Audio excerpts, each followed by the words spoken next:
All right, folks, it is just me today. Gary is gone for today and tomorrow. He filled in perfectly as the solo gig yesterday. So shout out to Gary.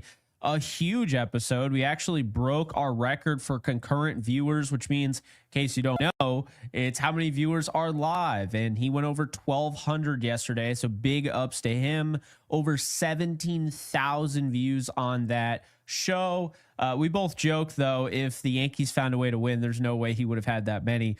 But hey, we're glad the Yankees win today. It was a wild day, old timers day. Mariano Rivera hits a ball so damn hard and then ends up, unfortunately, he ends up hurting his Achilles, according to Roger Clemens. So, man, you have to hope he's okay. Obviously, keep in mind, he's not playing anymore, but he's a human being. We don't want this dude having to go through a torn Achilles and trying to rehab that in his everyday life. But no, Old Timers was great. Normally, it feels like anytime the Yankees have Old Timers Day, they lose. So it was a breath of fresh air to see them win. And obviously, it was a breath of fresh air to see them win the way they did, just in general. Just the fact that they won, right? Going into this game, they had only won like one of their last 10 games. It was huge. So we have plenty of stuff to talk about. David Bednar's your closer, in case you didn't know. Luis Heel, we're going to talk about. Really good performance from him. This is a big time win. The prompt was, did Trent Grisham just save the Yankees season?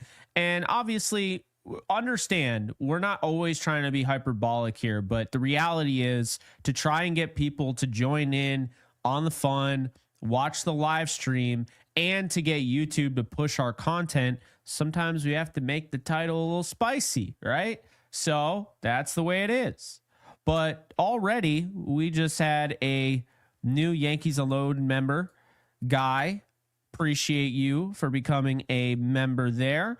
Guys, just want to let you guys know that we're at 9,400 subscribers. We are getting closer and closer and closer to 10,000. So at 10,000 subscribers live, we'll be giving away a Yankees jersey of your choice. So be sure to subscribe if you haven't already. Also be sure to hit the like button, also known as the thumbs up button. Really does help us out. As a matter of fact, it is so imperative that you do that if you like us, because YouTube will just assume you'll watch the whole damn thing and YouTube will just say, no one liked it, so we're going to assume that everybody hated it. They were all hate watching. So the like button goes a long way. Also, periodically throughout the stream, I'll drop different links. We have our Discord channel. Just drop that in there. Also drop the member link, which I obviously should have just already dropped and pinned, but we'll do that when we do it. So the member link will also be dropped shortly. But yeah, I'm excited to get into it. There are a lot of different things I want to talk about. Let's see here. There we go. Member link is in there. So there we go. All right, cool. We got everything. All right.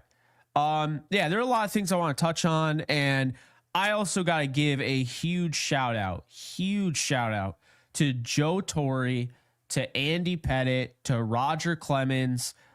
They were in the booth today, and obviously there were other people in the booth. I'm not trying to say they didn't do anything interesting, whatever. Those three provided so much value, I thought, because they just see the game differently. And it was so cool to hear what they had to say. And I really agreed with almost everything that they were saying. So we're going to talk about it all. I don't even know where to start. We could start anywhere, but let's just start with the super chats. Why don't we? David L., thank you for the 250. How stressed out was Boone not bringing in Devin? Good Lord. My dad sent me a meme. It was like Mark Safe from Devin Williams implosion. And I still was like, I don't know. We could see 38. I hate being that way, but look, the Yankees have a black hole in their bullpen, and it's Devin Williams. He's a lot of money, but the season's almost over, so they've already paid him the majority of that. But in addition to that, and the reason why my co-host, Gary Sheffield Jr. last night, and myself agree on it, is that as much as I hate to say it, DFAing Devin Williams isn't just a choice. It's a necessity. You have Yarbrough coming back and you got Cruz. How are you going to fit these guys on the roster? You're going to use another one of Yeri de los Santos's. You're going to use one of his options. That's bad management. That's just poor asset management. So that's the thing. When you think about it, it's not just a rapid reaction, at least not for me. I'm not just rapid reaction saying, get him out of here. I'm done with him. I'm actually talking from the state of, well, Devin Williams is taking up roster spot, right? And he's taking up a roster spot when you have two guys that you're going to have to add onto the roster. So it is one of those things where I hate to break it to you. But the reality is the Yankees don't have room for him to just be a guy that's, oh yeah, well, we can use him in low leverage. What? Are you kidding me? So you want to keep him around the roster because he's a big name. He's rated highly in a video game. And you're just fine putting him in the 5th inning or 6th inning? No, it doesn't cut it. It does not cut it. They are going to need to free up space for Ryan Yarbrough, who was killing it before he got hurt, and Fernando Cruz, who was also killing it. So really the only choice is to DFA him, and you still need to find another spot. That's the reality. That's why JT Brubaker was released. Do I think Devin Williams could potentially figure it out? Yeah, I do. As a matter of fact, I wouldn't be surprised if Devin Williams randomly started pitching well again, because guess what? He's already done it this year. And his body of work shows you that he can do it. And is that, I guess, a risk that you're going to have to take? I mean, I was just having this conversation with my father yesterday. We're driving home from a rock concert, driving right by Yankee Stadium. I sent in a super chat, and I thought it was a great point. We're talking about Devin Williams. He doesn't want to DFA him because, he does see that he thinks that he'd be able to turn it around. I understand it. I don't think there's necessarily a wrong answer, but I also don't think the Yankees have much of a choice based on who they have upcoming. But my father and I were discussing this, and I thought it was interesting because I immediately was like, well, people probably don't want to DFA Devin Williams because he'll be picked up by the Dodgers or somebody. And, that brought up an interesting point, because say he is picked up by the Dodgers. We were talking about that, and this is hypothetical, obviously. Say he's picked up by the Dodgers and the Yankees go to the World Series. Now they got to face Devin Williams, who's pitching really well for the Dodgers. Well, guess what? First off, if the Yankees got to the World Series after DFAing Devin Williams, they made the right move, right? In that hypothetical, that just proves our point that was the right move. So it really can't hurt you that much. Plus, he's also a rental. So even if he does figure it out, he's not under contract next year. So I wanted to hit on that real quick. He didn't pitch today. I don't want to beat him over the head with a shovel, but I wasn't here yesterday. So I wanted to at least touch on that, since I know some of you guys were touching on that. But, I feel like, yeah, I just feel like they aren't going to have a choice when Cruz comes back and Yarbrough comes back. They already have too many guys as it is, and that's going to be tough. So, yeah. Michael McDonald, thank you for the 2. Kim Jong-un tried his hardest today, but failed. Oof, that's a brutal one. Appreciate the super chat there. John, thank you for the 5. Baboon tried to blow it. Why pull Leiter with 4 pitches, then Weaver at 11? Leiter should have started the 7th at least. Boone has got to go. John, I thank you. I wasn't sure where to go. I had my opening statement, all that, and I have a lot of notes that I just jotted down during the game. And there's so much that I want to touch on, but I wasn't sure what order to go in. So I was like, we'll let the super chats decide. How about that? How about let's let the super chats decide the show? And then once the super chats kind of fade a little bit, then I can say my point. This is what I was actually wanting to talk about, like, desperately. Okay. I will take it a step further than you, John. I disagreed straight up.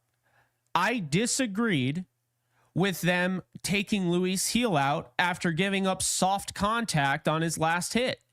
I think he could have gotten the last 2 outs. So not only that, I disagreed with Luis Hill coming out to begin with. But then you put in Mark Leiter Jr., and I disagree even more, and I'm more against it because he only threw 4 pitches, and you take him out. And this coincides with the point that I don't remember if it was, it might have been Andy Pettit. It might have been, it actually might have been Paul O'Neill, but it was one of them. Andy Pettit was in the booth and they said, you know what? Basically, and I'm paraphrasing here, when you continue to bring in guys, it basically increases the percentage of chance that you're going to run into having a reliever that doesn't have it that day. And I always stress this point because the reality is you can have the best bullpen in the world, but guys are going to go through rough spots. They're just going to. And so it's incredibly frustrating when you take out Mark Leiter Jr., who's thrown 4 freaking pitches, and now you just weakened your bullpen the rest of the game. Because guess what? You can't put him back in. He's done. There you go. And I don't understand this babying of Mark Leiter Jr. He's looked great, by the way, since he's come back. I have no understanding of why they're babying him. None whatsoever. So it is one of those things where I always say it's like a parlay, right? It's always it's like a parlay. Oh, yeah. You know how like the money goes up the more you add onto the parlay, the more legs you add? Yes, it goes up because there's less likelihood you're going to hit all of them. But also think about this. Why does the parlay get tougher? You're adding more variables. When you add more variables, aka more relievers, that's more guys that are coming in that give you a chance of failure, right? So I hated that. And yes, I'm tired of it. I'm honestly tired of it.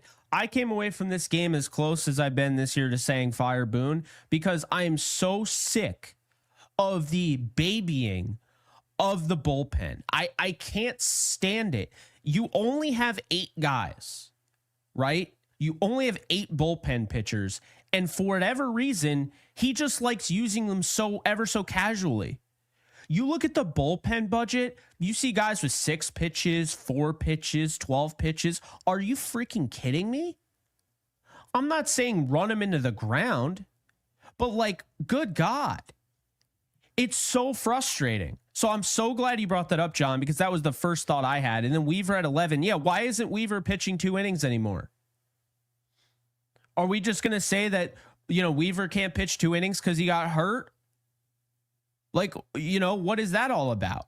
So that really frustrated me. And I was so glad that Andy Pettit and Joe Torre and Roger Clemens were talking about these very things. They almost all of them were against analytics, instincts over analytics, feel over analytics. The thing I find funny is people nowadays, they'll say, well, the game has changed. Oh, I'm sorry. You mean like Joe Torre, who's won multiple championships? He is a Hall of Fame manager. He's a pro's pro in every meaning of the word, an absolute legend. Everybody respects him. Joe Torre did it wrong, right? It was Joe Torre who got it wrong.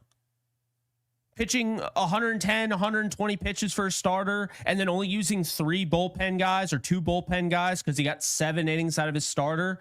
He did it wrong. That's right. Joe Torre is the one that got it wrong. Definitely not these new guys. No, that's my thing. And here at Yankees Unloaded, Gary and I always try to understand the new age of baseball. We always try to marry analytics with the feel of the game. Okay. Like the back of the baseball card still matters. That's always been our thing. Okay. We're aware analytics exists. It's like the idea of people and those people exist out there, but people in charge of PR and whatnot for a sports team or anything, and they try to ignore content creators. They just want to, deal with people in print media. They want to act like content creators don't exist. We can't just act like analytics don't exist. They're a huge portion of this game. The problem is they're a huge portion of this game. It's gone over the top. And so you end up with, for whatever reason, in a game that was 5-4, Luis Hill pitches 5 1/3, only gives up 2 runs. He has 7 strikeouts. And you end up throwing Leiter, Weaver, Doval, and Bednar. Why are all those guys pitching? All those guys did not need to pitch today. 100% did not need to pitch today. Right? So that's the frustrating part. So Leiter throws 4 pitches, Weaver throws 11, and then Doval can only get 1 out, obviously because he botched the double play ball. 23 pitches, and then Bednar ends up throwing 23. How does that help? How does that help you as a team? And this is why, like, when people complain about the way Aaron Boone utilizes the bullpen, I 100% agree. And don't get me wrong, Joe Girardi did it too. Nowhere near as bad as Boone. But it is so frustrating. And you know why it's so frustrating? Like, you know how you know that it's so frustrating? Because even after a win, you're this pissed or I'm this fired up. They won the game. I'm hyped. But my God, that is so frustrating. This should not have been a nail biter. It should have been a 4-2 win. If they manage the bullpen correctly, it is a 4-2 win. The only run that they gave up, think about this. The only run they gave up after the Doval spat was a walk with the bases loaded. Bednar was nails after that. So I don't know. It's just, I'm so glad you brought that up, John. Thank you for the super. Totally agree. Leiter absolutely should have thrown more than 4 pitches. We got to stop babying grown men. For the love of God, these guys can throw more than 4 pitches in a game. I'm sorry. That is absolutely absurd. And again, lately, it just feels like they're babying the hell out of Mark Leiter Jr. And I'm sorry. I hate to break it to you. You just let JT Brubaker go, who can pitch 4 innings for you out of the pen. Okay. You have to replace that now. So if you're going to just let him go, well, you can't now be babying Mark Leiter Jr. You can't be babying these guys. And Luke Weaver, again, the big reason why he's not the closer is because they liked his multi-inning versatility. Where did that go? They just don't want to use him multi-inning anymore? I don't get it. So that's the thing. That's how I feel. Period. And a story. Anyway, we move on. Omar, thank you for the 2. Why did Boone let Weaver go why didn't Boone let Weaver go? Great question. I don't know. I try to understand and I just don't. I don't get it. How can I get it? I don't know. I'll say this, right? I'll say this. Weaver has not been perfect, but you know, he's had some slip ups, not recently, but like, well, yeah, recently, not like today or yesterday, but recently. So I get that. But it just feels like if the Yankees are going to, not the Yankees, but Boone, if they're going to manage these guys so close to the vest after they get hurt, it's like, well, these guys aren't going to be very valuable now, are they? What's going to happen when Cruz comes back? Is he going to be allowed to throw 6 pitches or are we going to pull him too? So, you know, that's that. Thank you, Omar, for the super chat. Ninja Hot Dog, love the dog, of course. Thank you for the 5. Good win. I'm glad to see Heel make a good start again. I'm still paranoid about him, but this is a good sign. I'm tired of Leiter, but it could be worse. I like Leiter. You know, it took me a while, but I like him. Thank you so much for bringing up Heel. Let's talk about Luis Heel, okay? I thought Luis Heel looked really good. He got off to a rough start, gives up a home run, first at bat of the game, and you're thinking, oh no, here we go. And it was a terrible pitch. I mean, he left it high, dead red, everything. But he ends up with 7 strikeouts, only 2 earned runs, 6 hits. I thought he pitched really well. He had really good command. They mentioned on the broadcast that slider, you'd like to see him keep that down, but man, did that have some movement. He had the movement on the changeup today. He looked really good. Like Heel, and I said this to Gary, we were texting about this earlier today. And I said, look, give Heel some time because he needs a rev up process. It's just like if you guys have followed us last year and you remember us talking about, well, the problem about going out and getting somebody who didn't pitch all year. And yes, we're talking about Blake Snell last year. Blake Snell got off to a horrendous start. He was horrific. He was awful. But the reason being is because he didn't have a spring training, right? So he needed to have a rev up process. When you're a pitcher, you need to get into the swing of things. And so that's the thing. And I feel like Luis Heel is finally starting to get into the swing of things, right? And that's a good sign. They're going to need him to, because they're going to need Luis Seal, because they already committed to him. They did, whether people realize it or not. Clark Schmidt's on the IL. He's done for the year. And they got rid of Marcus Stroman. And, oh, by the way, they traded Carlos Carrasco for cash. Like, they're in on Luis Heel. They're giving him his chance. They're giving Cam Schlittler. These guys have to make it work. And Virtual, I agree. I see your comment, and that's exactly what I saw. You know, some really impressive swing and miss stuff from Heel. You know, he looked really good today. And, you know, I understand it's been a little scary with him since he came back. I mean, only one game, of course. But you see the stuff today, and you're like, damn, okay, that I understand, you know, it might be easier as rookie year or whatnot. You know, okay, nobody's seen him before. There's no film on him really. But Luis Heel missed 15 bats today, guys. 15 whiffs. 15 whiffs in 5 1/3 is a big deal. So that's the thing. That's the thing, you know? I feel like with Luis Heel, this is a guy that's going to get better, and really the hope with him. And I think the big thing with Luis Heel is if he isn't going to stay healthy, then he's just Severino, right? But if he's able to have a bill of health now moving forward, and he's past this, he can be a really good pitcher in this league. He could be a top end of the rotation. He's a young pitcher too. And people want to give up on him. And there are people that are upset because they didn't trade him away for Kyle Tucker, which I still don't think would have gotten them Kyle Tucker, right? I think there was more to it than that. But let's say it would have gotten them Kyle Tucker. Okay. Wait, what are you talking about? 22? You got me saying 22. He's 27.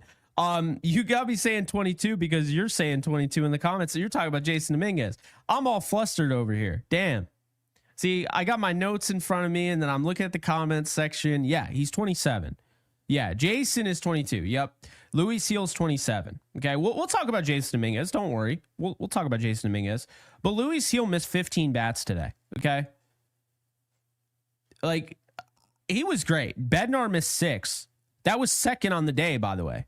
Bednar's 6 missed bats. So, you know, good stuff there. The Yankees, by the way, only 3 games out of second place with the Boston Red Sox.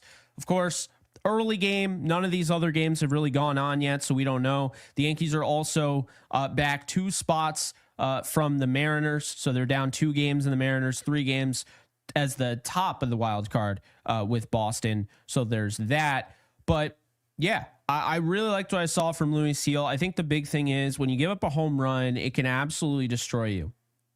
It can absolutely destroy you. And we've seen that. Remember Will Warren against the Dodgers? Like, Will Warren had a meltdown. A meltdown. So that's the thing.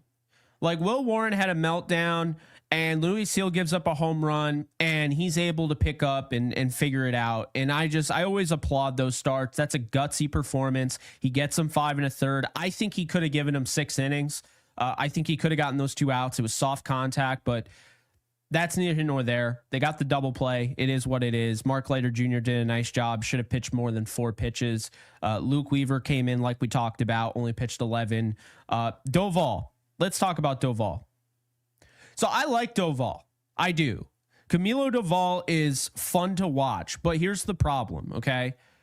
He's got that wacky arm delivery, and obviously he's selling out for the spin rate, and you see it. His stuff is disgusting. But because he's selling out for the spin rate, right? Because he's selling out for the spin rate, he is also a little wild. And you see it. And unfortunately, that to me puts him in kind of a tough spot as an 8th inning guy.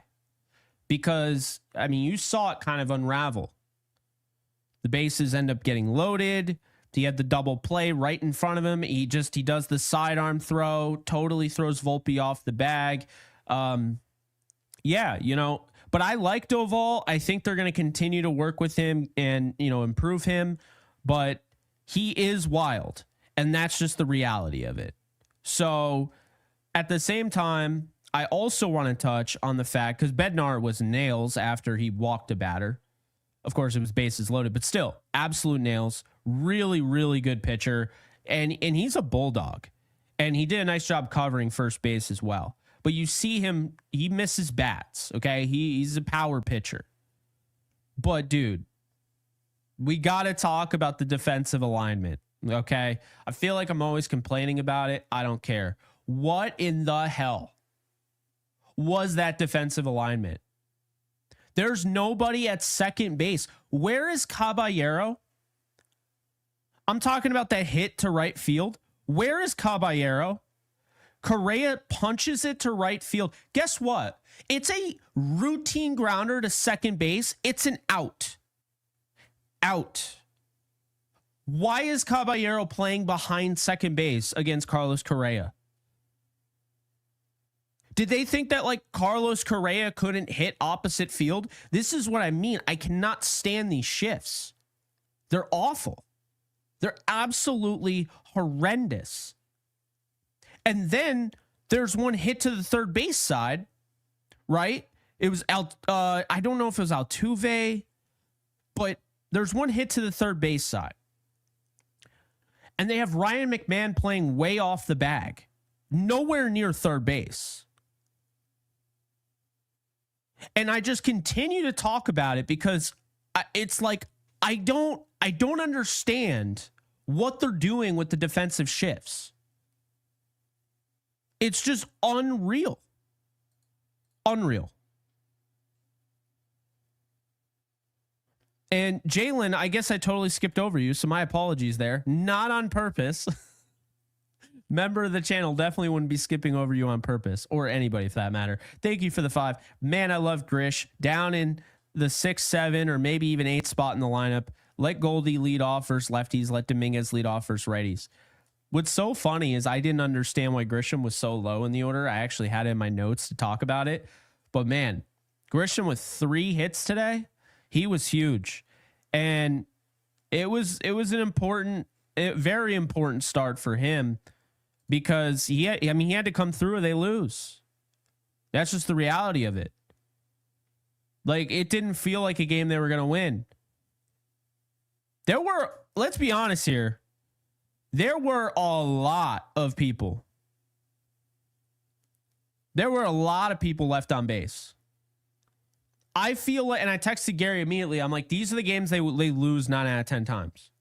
When I texted him, they were winning 2-1. But I was like, these are the games they lose 9 out of 10 times. When they're early on in the count, early on in the game, you get a pitcher who's drowning in a glass of water, as he always says, and clearly just having a rough time. He's out on the mound. He's sweating bullets. It's not good, right? That's when you got to strike. You got to strike when the iron's hot. But the thing about the Yankees is that they just don't have that clutch piece of hitting.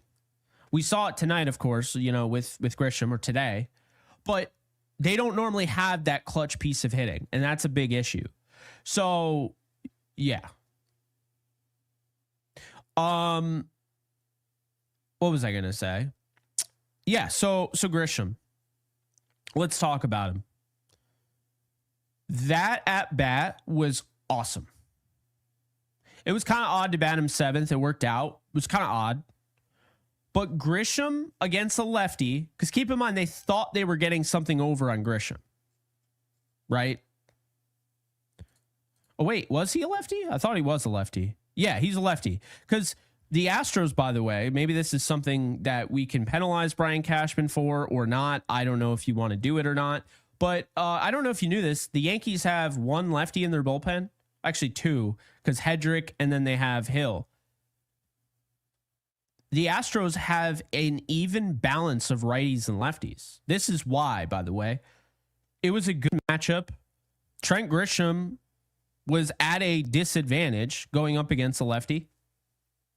And he sent that to the second deck. And by the way, Grisham was pissed because he wasn't ready for the pitch. Batter never made engagement eye contact. Umpire misses it. He's not happy. This is a learning moment for Jazz Chisholm and other players that typically yell at umpires and all of that. So Trent Grisham takes the pitch. Wasn't ready. Now it's 3-2 in the count. Okay? It was BS. I 100% know it was BS. But the players that stay within their, control of themselves, the calm, cool, collected, the composure, the calm, cool, collected, right? Grisham. What Grisham did was, I'm essentially not going to let this affect me the rest of the game. Right? Not going to. I am going to control what I can control. That pitch is over. I can't take it back. I said my piece to the umpire. Nothing was changed. Nothing will be changed. So instead of turning around and screaming at the umpire and letting it get in his head, Grisham just said his piece. He's clearly upset, and he made the pitcher pay for it. And again, Grisham was at a disadvantage based on the matchups. A lefty-lefty matchup. His splits are not good against lefties. And Grisham didn't give a shit. He sent it in the second deck. That's what a good player does. Simply put, that is what a good player does. Be upset with the umpire, but understand something. It's already hard enough to hit in the major leagues against major league pitching, right? It's already hard to be a major league hitter. Don't make it harder on yourself by yelling at the umpire, still thinking about the umpire, because now you're battling yourself. It's already hard enough. Don't make it harder.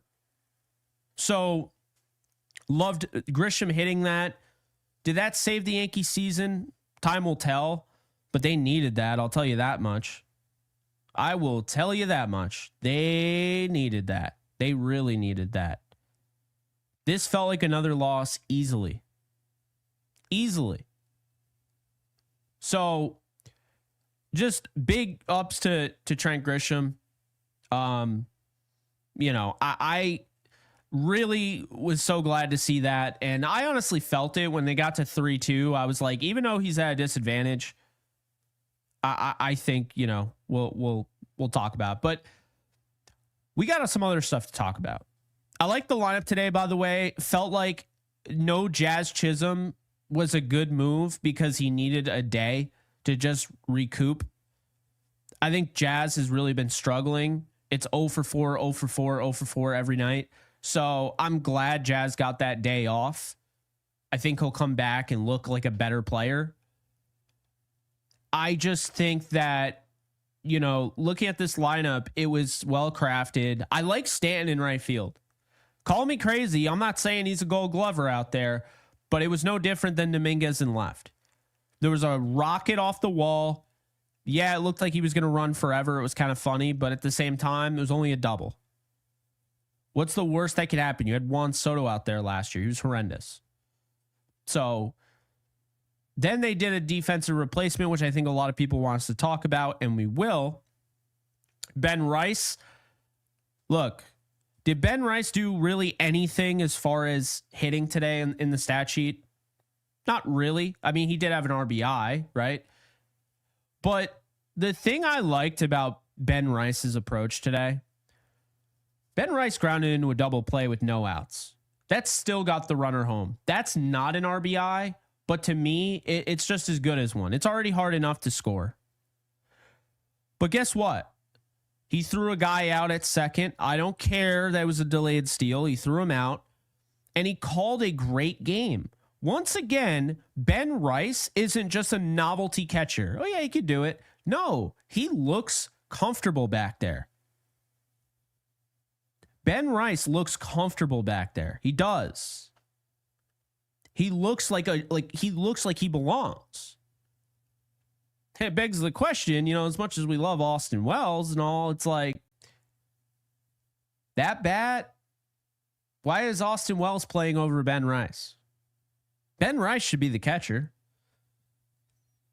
He should. That's your best lineup. Any iteration where Ben Rice is your catcher is your best lineup. It just is. He almost has an 800 OPS. Austin Wells has an on-base percentage in the 260s. And I like Austin Wells. I do. But it's just not his year. Ben Rice, the biggest issue with him is you're playing him sporadically. So he can't even get a rhythm going. Funny enough, Stanton hasn't played since Monday? I don't know why they decided to keep him out. I mean, he's been the hottest hitter in the lineup. Once again, Stanton looked good today. He had a hit. He went 1 for 2. He had 2 walks. Crucial walks. I love the way his eye has gotten better. Maybe it hasn't. Maybe I'm freaking out over nothing. It just feels like he takes more pitches than ever before. They're close. He's not lunging as much. He'll still try. Like when he gets locked in, he's up in the count. He really wants a home run, right? Yeah, like he'll swing it. Looked like he's holding a garden hose. Like it does happen, but he's gotten a lot better with that. And that's a great question, Lauren. I could actually look up that. Well, it won't be updated for today, right? But I can look up that split if you're interested. I'll look it up right now because I'm actually curious as well. Is he better when he plays catcher? He hasn't played catcher a lot, so obviously it's going to be a little, but let's see. What happens when he plays catcher, he actually hits worse. Okay, good to know. Yeah, he doesn't hit well at catcher. He's actually when he DHs, he has an 870 OPS. When he plays first base, he has a 689, and when he's a catcher, he has a 616. He's a better on base percentage than first base, though. His batting average is 133. His batting average at first base is 230, and his batting average as a DH is 251. That's interesting. It is a lot. Like to your point, it is a lot to play catcher. It is. So there's that. But yeah, I love what I saw from Stanton. I love what I saw from Rice. The approaches, again, not just the double play, but also Rice sent it out to deep center field, brings in a runner. Judge is starting to get back to himself, which we love to see. I'm not saying he's all the way back, but you can start to see Judge is getting more comfortable. The walks, the hit today. There's been more velocity off the bat, which is what you want to see. If he's coming back, you want to see that exit velo. Because we know, like, when Judge is on, he's crushing the ball, right? Today, maybe not so much, but, like, just in general, So that's the thing. So Judge is getting back. Bellinger's as clutch as anybody, to be honest with you. So love watching Bellinger. But, yeah, I think right now, like the Yankees were really struggling today with runners in scoring position. They went 2 for 10. Okay. Stanton came through. Bellinger came through. McMahon was 0 for 2. Goldschmidt was 0 for 2. Volpe was 0 for 2. And Rice was 0 for 2, technically. But at the same time, they found a way to win this game. So obviously, they're going to have to build some sort of win streak here. They can win this series. I don't even remember the last time they won a series at this point. Yeah, I do. It was the Rays series, the 4-game set that they won 3 out of 4. They need to win this series, guys. They need to win tomorrow. They do. They're 62-55. Currently, the regular season series, they're tied right now with the Astros. They'll go to Houston in September. This tiebreaker could be very important for the playoffs, so don't scoff at it, because if the Yankees knock the Astros out of first place, well, now Seattle will be in first place, and now it's going to be the Astros that's ahead of the Yankees in the wild card. The Astros are 65-52. Yankees are 62-55. So tomorrow is a big deal. And what you see is what you get. Tomorrow, 1:35 Eastern time. We'll go live right after the game. It'll just be me, and then Gary will be back for Monday. Max Fried is going up against Jason Alexander. Alexander is not having a great year. He hasn't pitched a ton, to be fair, but in the limited opportunities he's had to pitch, well, he hasn't been great. So Jason Alexander is 2-1 with a 5.97 ERA at a 1.61 WHIP, 31.2 innings pitched. He's given up 36 hits, only 26 strikeouts, 15 walks, almost half as many walks as he has innings, and 5 home runs. So it's not ideal for him. Could be ideal for the Yankees, of course. I mean, he's pretty much averaging a home run per every 6 innings, which isn't great. So Max Fried, of course, is on the mound tomorrow, and he's had a rough go. And I'll say this, I don't know for sure. I hope the Yankees don't pay for not putting Max Fried on the IL and letting him actually recover from the blister, because pitching with the blister, when your job, you're essentially all about spin rate. Obviously, he can throw for velo. I'm not saying he can't, but it's all about spin rate with Max Fried. He's a craft pitcher. When you're that type of guy and you have blisters, it is a hard thing to overcome. So I am hoping that they can get out of that. I'm hoping Max Fried can get out of it. If not, they might have to look at the IL. Because like he has not been the same pitcher. And it's not, I don't think it has anything to do with him except for the blisters. Truthfully. That's how I feel. I feel like the blisters are killing him. So that's the tough part there. Clint Payne, thank you for becoming a member at Yankees Unloaded. We appreciate you. And Winter, thank you for the 5. Is there any chance in this universe we're bringing back Grisham next year? Please tell me there's a chance. Man, you know, that was such an impactful moment in the game. I kind of sat there and was like, is it really going to be the last year of Trent Grisham? That's kind of sad. I like Trent Grisham. And when we were talking about trading him, it had nothing to do with not liking him. It had everything to do with the fact that he is a rental and we're not confident he'll be back anyway. So it was trading him at the point where like his value is the highest. But also it does go back to Boone. How the hell, and I don't think it came out of nowhere either, guys. How the hell were you playing Alex Verdugo over this man all of last year? See, that needs to be talked about more. How does that happen? I don't get it. Verdugo was awful. Like he had 2 good months where we're like, wow, he's hitting 260, 268, 270. And then he had like 180 the rest of the year. And he's playing over Grisham?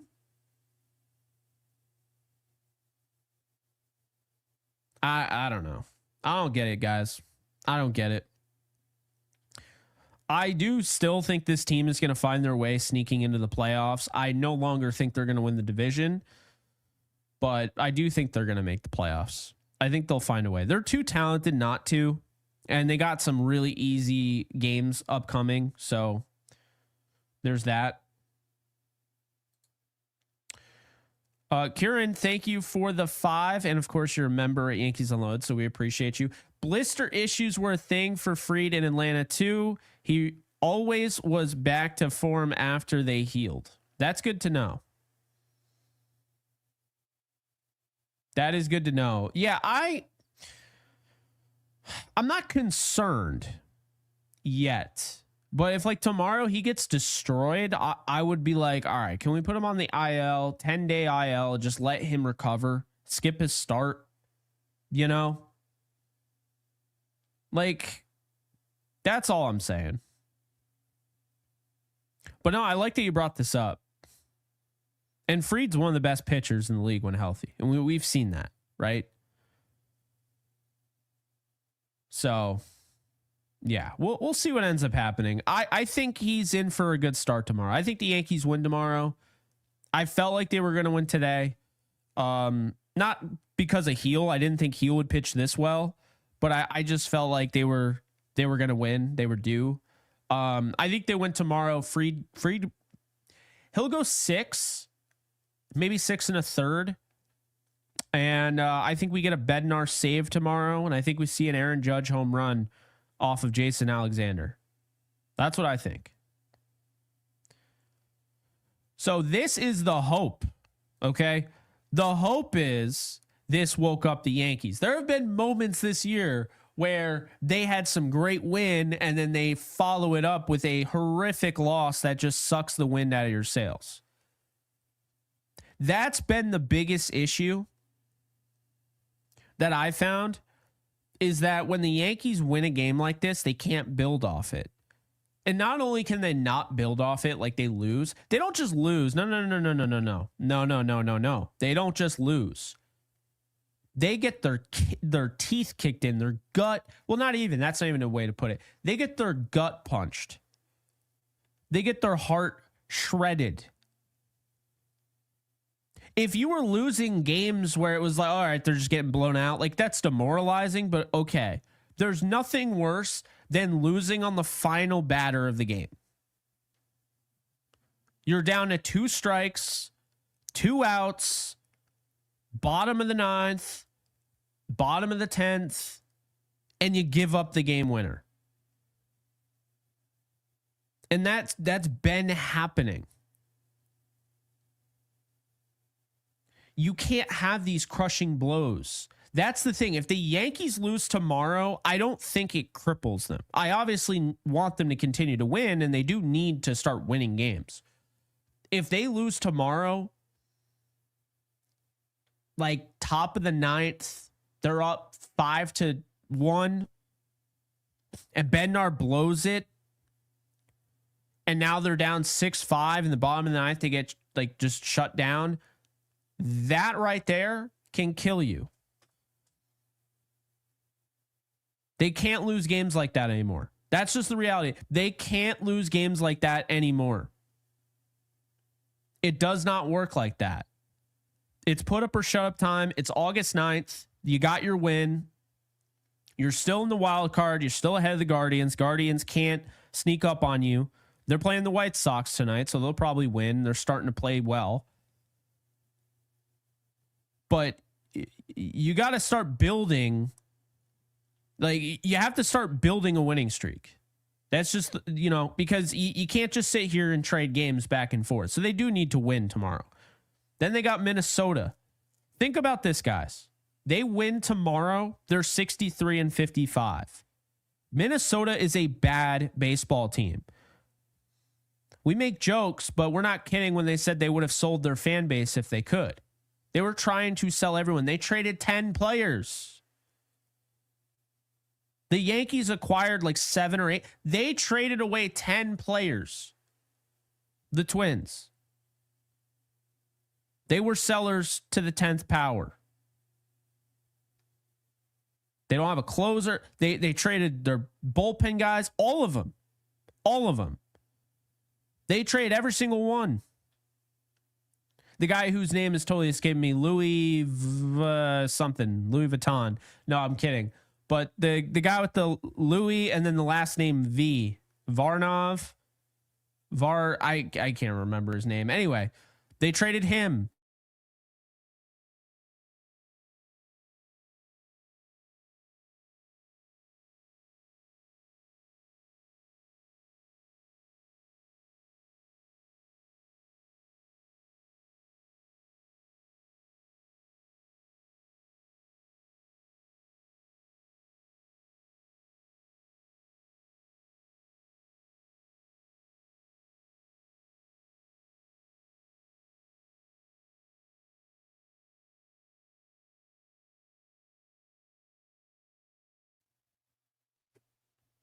I don't know what just happened.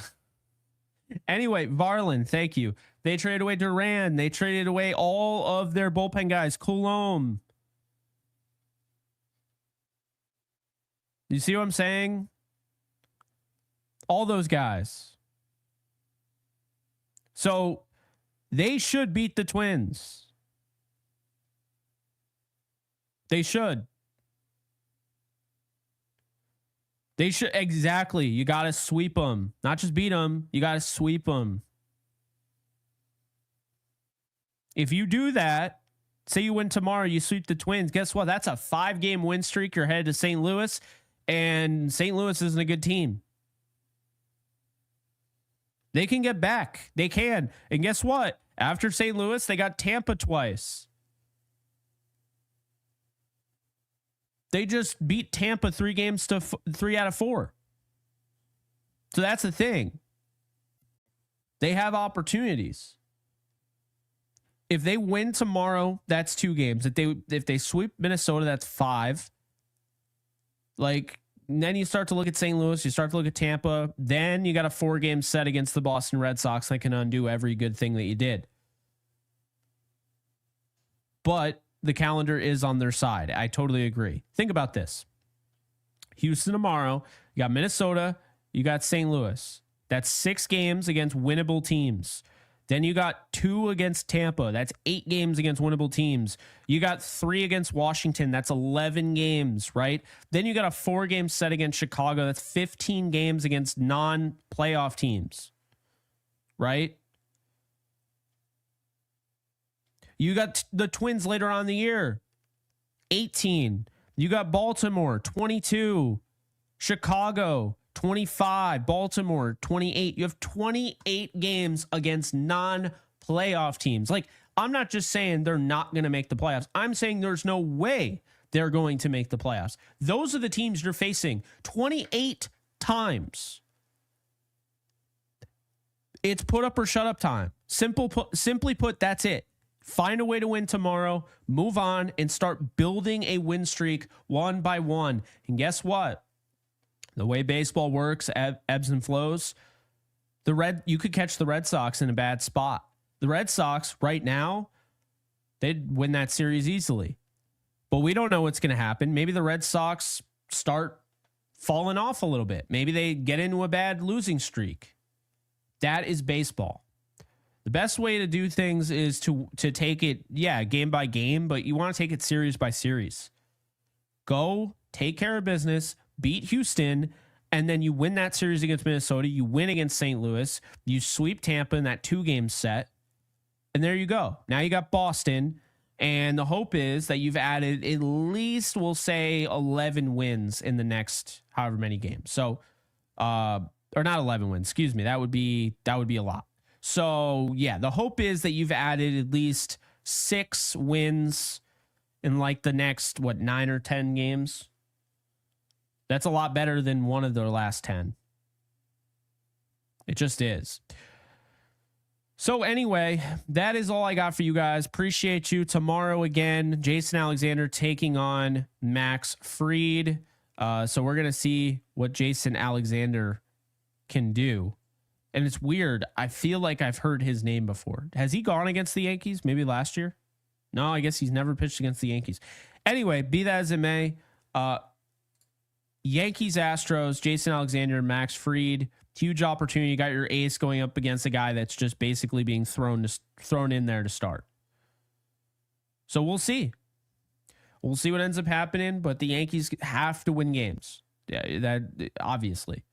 Be sure to hit the thumbs up button. Also be sure to subscribe if you haven't already. Thank you everyone for tuning in. Like I said, when the Yankees win, not as many tune in, but the people that do, we appreciate you. We do. Let's see. Yep. Did all the super chats.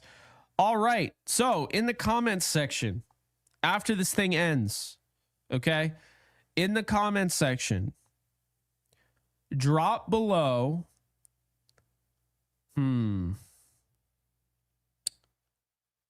Let's see. So we got Houston. So 4, 7, not so 9 games. The next 9 games before they play Boston, drop the record the Yankees you think will have in those next 9 games before they play Boston. Okay. I am going to go. Let's see. I'm going to go with 6-3.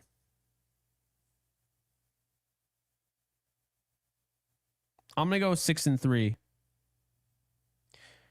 And yes, if you want to do that as well, wish Gary a happy anniversary. That is why, of course, he's not here. Feel free to do that as well. But yes, drop it in the comment section below after the video ends. Appreciate you guys, and I'll see you guys tomorrow, and hopefully after a Yankees win. You guys take care. We'll see you soon.